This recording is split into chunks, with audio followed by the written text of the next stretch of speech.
Sino may putol? Ito ang makina ng isa sa 4 na chop-chop at carnap na sasakyan na na-recover ng Highway Patrol Group sa Pampanga.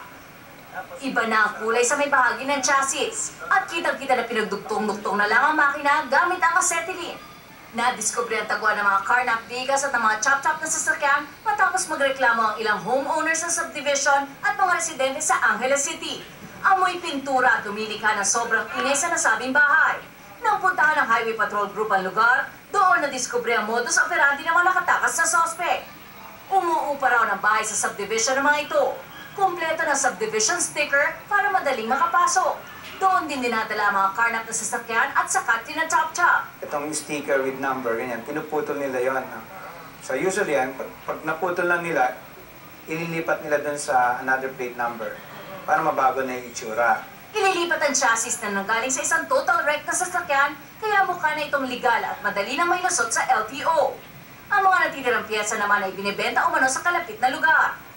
Ayon sa Highway Patrol Group dito sa Kapalangan, Apalit, Pampanga, ang hinihinalang bagsakan ng mga chop-chop ng mga sasakyan. Kaya naman doble ang pag-inspeksyon nila dito at pag-check ng mga resibo para malaman kung legal nga ang mga ito. Kung bibili ng spare parts sa mga bagsakan ng chop-chop na sasakyan, halos kalahati ang diferensya ng presyo kumpara sa kasa o mga auto shop. Ang pinto ng kotse kung bibili na ay aabot sa 4,000, pero dito nasa 1,800 lang. Ang side mirror na 1,500 sa auto shop, 600 lang at pwede pang tawaran. At ang taillight ng SUV na pumapalo sa 2,500 pesos, sa mga bagsakan 1,000 lang. Pero may depensa naman ang ilang tindero. No, hindi naman lahat gumagawa ng ganun. Naalin? Yung gumagawa na yung carnap na binabagtitinda ng mga illegal, dito naman hindi. May sira po yung mga namin, ginagawa namin.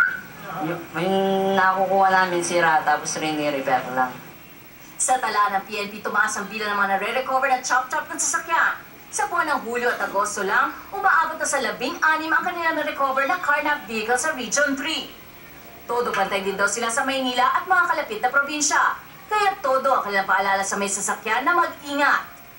Zian Ambrosio, Patrol ng Pilipino. Kahit madalas ang insidente ng carnapping at carjacking, hindi pa rin po natitinag ang ilan sa pagbili ng mga bagong kotse. Kaya naman naglabasan din ang ilang paraan para hindi manakaw ang mga pinaghirapan at hinuhulugang kotse. Nagpapatrol, Zen Hernandez. Tinatayang 3 sasakyan ang nananakaw kada araw. Base sa datos ng Highway Patrol Group ng PNP, numero 1 puntirya ang mga SUV tulad ng Toyota Fortuner, sunod ang Nissan Urban, Toyota Prado, Mitsubishi Pajero at mga kotseng tulad ng Toyota Altis at Honda Civic. Na-report na stolen na yung kanya, isang nasa kanya, papagawa ng bagong plaka at bagong ORCR at saka birth certificate, ibebenta ng as-is kung magkano yung, let's say, 1.5. Ibebenta yun ng mga 1.3. Nangunguna ang Maynila at Quezon City sa mga lugar sa NCR kung saan talamak ang carnapping. Nitong Hulyo, 16 ang insidente sa Maynila at 14 naman sa Quezon City. Sa kabila ng mataas na insidente ng carnapping sa bansa, mataas pa rin ang benta ng mga sasakyan. Nitong Hunyo lang, umabot sa 11,600 ang mga sasakyang naibenta.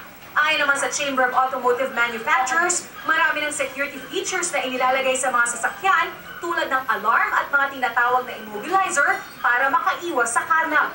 If you put in a copied key or a non-sequence key, you're not going to be able to turn the vehicle on. So even if nakapasok na siya, let's say nakapasok na siya sa vehicle, he destroyed the windshield or window and it goes in the vehicles, he's not going to be able to hotwire it. So it prevents theft. Pero syempre, bukod sa mga alarm, may mga mas high-tech ding paraan para maprotektahan ang sasakyan sa carnap. Ang Vexler Enterprises nagbebenta ng isang device na ikinakabit sa sasakyan para madaling masundan ito sakaling makarnap. You have data on location, yung speed, kung pumasok na siya sa isang area, kung lumabas siya sa isang area, of course, kung bukas yung pinto, because we have sensors. In the event of someone na ninakaw yung sasakyan mo, pwede mong i-off yung engine remotely. Yun nga lang, 30,000 pesos ang halaga nito at may kailangan ding bayaran ng monthly service fee na 2,000.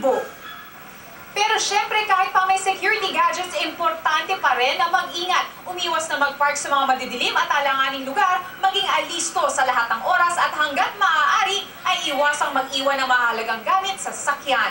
Zen Hernandez, Patrol ng Pilipino. Sa mga